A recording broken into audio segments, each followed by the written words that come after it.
साथियों, आज के इस क्लास में हम लोग सामान्य अध्ययन जीके जीएस से लगभग 50 सिलेक्टेड प्रश्नों को फिर से कवर करने वाले हैं। तो आप लोग पूरा सेट को लगाइएगा और जो भी साथी चैनल पर पहली बार आए हैं आप लोग चैनल को सब्सक्राइब कर लीजिए ताकि इस एग्जाम से संबंधित आपका एक भी वीडियो छूटे ना। तो इस सेट का पहला क्वेश्चन देखिए, महामस्तकाभिषेक जो एक बड़ी धार्मिक घटना है इससे संबंधित है और इसके लिए किया जाता है। यानी ये किससे संबंधित है और किसके लिए किया जाता है आपको बताना है। प्रत्येक स्टूडेंट को नीचे लाइव चैट में या फिर कमेंट बॉक्स में अपना अपना आंसर देना है। तो देखिए, महामस्तकाभिषेक की बात करें, जैनियों का एक महत्वपूर्ण त्यौहार है जो प्रत्येक 12 वर्षों में एक बार श्रवणबेलगोला जो कि कर्नाटक में पड़ता है वहाँ पर मनाया जाता है। और किसके लिए? तो भगवान बाहुबली के लिए। तो यहाँ पर देखिए बाहुबली दिया हुआ है फर्स्ट ऑप्शन में। आगे देखिए, दिल्ली में मेहरौली में स्थित जो लौह स्तंभ है इस पर माना जाता है कि इसकी शौर्य गाथा अंकित की गई है। किसकी शौर्य गाथा अंकित की गई है? दिल्ली में मेहरौली स्थित लौह स्तंभ पर।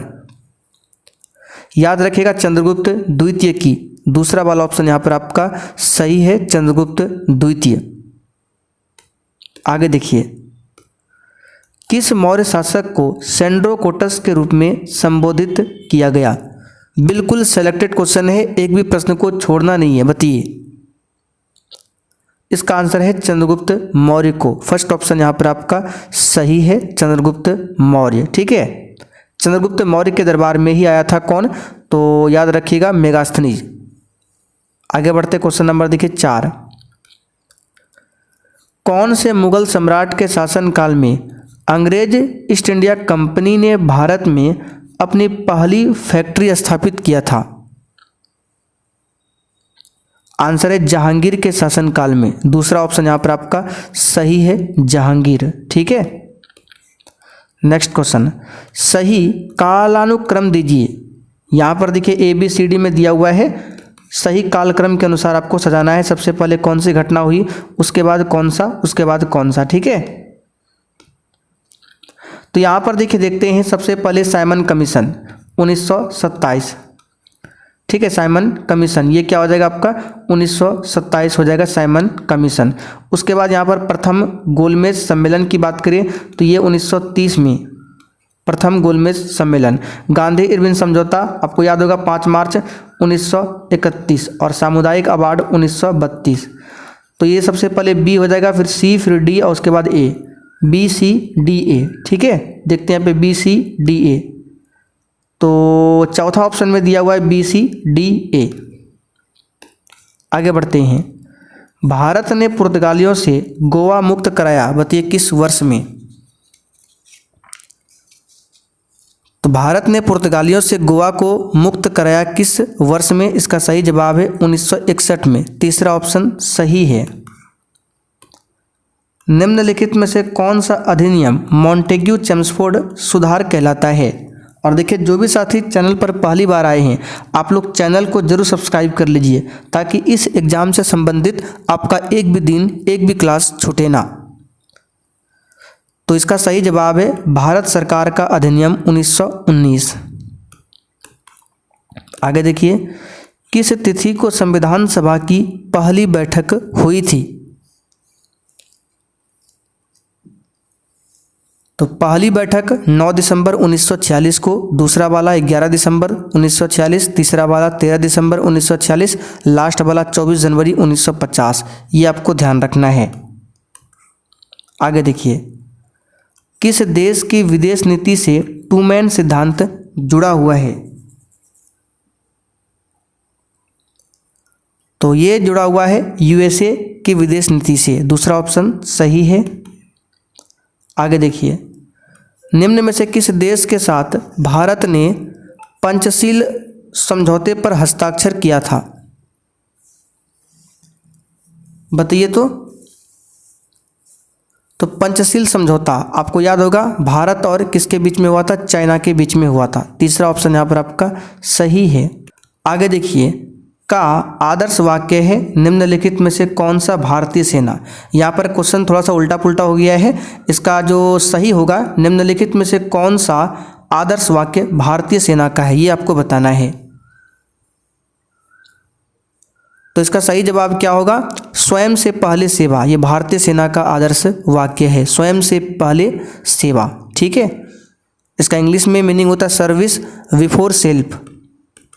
आगे देखिए, किस संविधान संशोधन के द्वारा दिल्ली को एक विधानसभा दी गई थी? तो यह है 69वां संशोधन। दूसरा ऑप्शन यहाँ पर आपका सही है, 69वां संशोधन। आगे देखिए, किस अनुच्छेद के अंतर्गत संसद को संविधान संशोधन की शक्ति दी गई? बताइए किस आर्टिकल के अंतर्गत? तो ये दिया गया है अनुच्छेद 368 के अंतर्गत। तीसरा ऑप्शन यहाँ पर आपका सही है। आगे देखिए, राज्यसभा का सदस्य बनने के लिए न्यूनतम आयु कितनी होनी चाहिए? तो राज्यसभा का सदस्य बनने के लिए न्यूनतम 30 वर्ष, लोकसभा का सदस्य बनने के लिए न्यूनतम 25 वर्ष, राष्ट्रपति, राज्यपाल, उपराष्ट्रपति बनने के लिए न्यूनतम 35 वर्ष। राष्ट्रीय मानवाधिकार आयोग क्या है बताइए? राष्ट्रीय मानवाधिकार आयोग NHRC। तो ये एक क्या है? तो यहाँ पे देखिए एक संवैधानिक निकाय है, बिल्कुल सही है। उसके बाद 1993 में स्थापित हुआ था, ये भी आपका सही है। एक बहुसदस्यीय निकाय है, सभी सही है। चौथा ऑप्शन यहाँ पर आपका राइट है। ठीक है, आगे देखिए, भारत के किसी भी व्यक्ति के लिए मतदान की आयु कितने वर्ष निर्धारित की गई?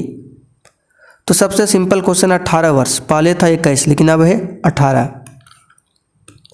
भारतीय संविधान लागू हुआ था, बताइए कब? तो सिंपल क्वेश्चन है 26 जनवरी 1950 को लागू हुआ था। भाषा के आधार पर रचित भारत का प्रथम राज्य, ये क्वेश्चन शायद हमने कल भी आपको बताया था। और साथियों, अगर आप बिहार पुलिस कांस्टेबल एग्जाम के लिए तैयारी कर रहे हैं तो 8:30 बजे की क्लास को देख सकते हैं, इसके बाद वही चलेगा। तो आंध्र प्रदेश भाषा के आधार पर पहले गठित हुआ था। आगे देखिए, संवैधानिक उपचारों के अधिकार को किसने हमारे संविधान का हृदय और आत्मा पुकारा है? आंसर है बाबा साहेब अंबेडकर। दूसरा ऑप्शन सही है, आर्टिकल 32। ठीक है, किस वर्ष श्रीलंका एक स्वतंत्र देश के रूप में अस्तित्व में आया? तो ये आया 1948 में। आगे देखिए, ग्राम सभा का सदस्य बनने के लिए न्यूनतम आयु क्या है? आंसर 18 वर्ष। ठीक है, कितना है? 18 वर्ष। नीचे कुछ क्षेत्रों के नाम उनके संबंधित बायोम के साथ दिए गए हैं, कौन सा जोड़ा सही मेल नहीं खाता है? और यहाँ पे देखिए, अगर आपको पंचायत का इलेक्शन लड़ना हो तो उसके लिए न्यूनतम 21 वर्ष है, ये भी आपको ध्यान रखना है, लेकिन सदस्य के लिए 18 वर्ष। तो कौन सा यहाँ पर सही मेल नहीं खाता आपको बताना है। तो टाइगा दिया है समशीतोष्ण पतझड़ वन, ये मेल नहीं खाता है, बाकी सभी सही है। स्टेपी, समशीतोष्ण घास के मैदान, सवाना, उष्ण और उपोष्ण घास के मैदान, सेल्वा, विषुवतीय वर्षावन, केवल यहाँ पर फर्स्ट वाला ही क्या है? मेल नहीं खाता है, बाकी सभी सही है। आगे देखिए, इनमें से किस खाड़ी से होकर अंतर्राष्ट्रीय तिथि रेखा गुजरती है बताइए? तो इसका सही जवाब है बेरिंग की खाड़ी। ऑप्शन के हिसाब से इसमें से पूछा गया है, तो बेरिंग की खाड़ी से होकर। आगे देखिए, झूमिंग का एक प्रकार है, बताइए किसका एक प्रकार है झूमिंग? तो स्थानांतरण कृषि का एक प्रकार है झूमिंग। इसे अलग अलग स्थान पर अलग अलग नाम से जाना जाता है। Korba super thermal power plant कहाँ स्थित है बताइए? कोरबा, तो छत्तीसगढ़ में है कोरबा सुपर थर्मल पावर। इनमें से कौन सी फसल की कटाई मार्च अप्रैल में नहीं होती है? तो ये है धान यानी कि चावल। ठीक है, ये एक खरीफ फसल है जिसे वर्षा ऋतु के आरंभ में बोया जाता है और वर्षा ऋतु के अंत में काटा जाता है। ठीक है, इस फसल की कृषि की अवधि जुलाई से नवंबर तक है, लेकिन यहाँ पे मार्च अप्रैल में बोला गया नहीं काटी जाती है। तो आप सभी जानते हैं धान को मार्च अप्रैल में नहीं काटा जाता है। गुजरात में कच्छ का रण किस जंगली जीव के लिए प्रसिद्ध है? तो इसका सही जवाब है जंगली गधा। ठीक है, जंगली गधा दूसरा ऑप्शन सही है। नेक्स्ट क्वेश्चन, दक्षिण अमेरिका के पूर्वी तट पर कुछ घटनाओं से भारतीय मानसून प्रभावित हो सकता है। उस घटना को क्या कहते हैं जो भारत में मानसून प्रबलता को बढ़ा सकती है, जो कि अभी देखने को मिल रहा है एल नीनो। ये क्या है? El Nino. आगे देखिए, कौन सी एक खरीफ फसल नहीं है? तो आप सभी जानते हैं इसमें से गेहूं रबी की फसल है। ठीक है, जिसे शीत ऋतु में बोया जाता है और वसंत ऋतु में काटा जाता है। नेक्स्ट क्वेश्चन, चेक का कैंसिलेशन किसके पूरे हस्ताक्षर से किया जा सकता है? बताइए, चेक का जो कैंसिलेशन है वो किसके पूरा हस्ताक्षर से कैंसिलेशन होता है? तो याद रखिएगा जो आहर्ता होता है, चेक का आहर्ता दूसरा ऑप्शन सही है। भारत में 1 रुपया का नोट और सिक्का एवं 50 पैसा का सिक्का किसके द्वारा जारी किया जाता है? तो कागज वाला जितना भी नोट है वो तो रिजर्व बैंक के द्वारा होता है। बाकी यहाँ पे 1 रुपया का नोट, सिक्का, 50 पैसा का जो है ये होता है केंद्र सरकार के द्वारा। दूसरा ऑप्शन यहाँ पर आपका सही है। चलिए आगे बढ़ते हैं। नेक्स्ट देखिए 36 नंबर, धन के प्रयोग के बिना वस्तुओं का आदान प्रदान किस प्रणाली के अंतर्गत आता है? तो ये आता है किसके अंतर्गत? तो यहाँ पर इसका सही जवाब क्या होगा? विनिमय प्रणाली, वस्तु विनिमय प्रणाली। निम्नलिखित में से कौन एक प्रकार का चेक नहीं है? तो चेक 14 प्रकार के होते हैं, इसमें से स्पीड चेक ये नहीं है, बाकी cross cheque, blank cheque, bearer cheque ये सभी है। ठीक है, आगे देखते हैं। आरबीआई का विस्तारित रूप क्या है? फुल फॉर्म बताना है। तो रिजर्व बैंक ऑफ इंडिया होता है, सिंपल सा क्वेश्चन है। इसकी स्थापना 1 अप्रैल 1935 को किया गया था। नीति आयोग में नीति का मतलब क्या है? फुल फॉर्म बताना है नीति का। ये एक गैर संवैधानिक संस्था है जिसकी स्थापना 1 जनवरी 2015 को किया गया था और इसके अध्यक्ष कौन होते हैं? खुद प्रधानमंत्री। तो फुल फॉर्म होता है national institution for transforming India, first option में दिया हुआ है। बैंक में जमा की गई रकम जिसे पूर्व निर्धारित समयावधि से पूर्व आहरित नहीं किया जा सकता है, इसको क्या कहते हैं? तो इसे सावधि जमा बोला जाता है, सावधि जमा। ठीक है, यहाँ पे तीसरा ऑप्शन सही है। एक संयंत्र है जो किसी वस्तु की दूरी और दिशा का पता लगा सकता है, बताइए क्या है? ये रडार है, चौथा ऑप्शन सही है, रडार। वायुमंडलीय दबाव किसके द्वारा मापा जाता है, बताइए? तो ये बैरोमीटर के द्वारा मापा जाता है, बैरोमीटर। प्रकाश वर्ष की एक मापन इकाई क्या है? तो दूरी की मापक इकाई प्रकाश वर्ष, दूरी की। पलायन वेग का दर क्या होता है? पृथ्वी पर बताना है। तो ये होता है 11.2 किलोमीटर प्रति सेकंड, ये पृथ्वी का पलायन वेग है। यातायात को रोकने के लिए यातायात संकेतन में लाल प्रकाश का उपयोग किया जाता है, क्यों?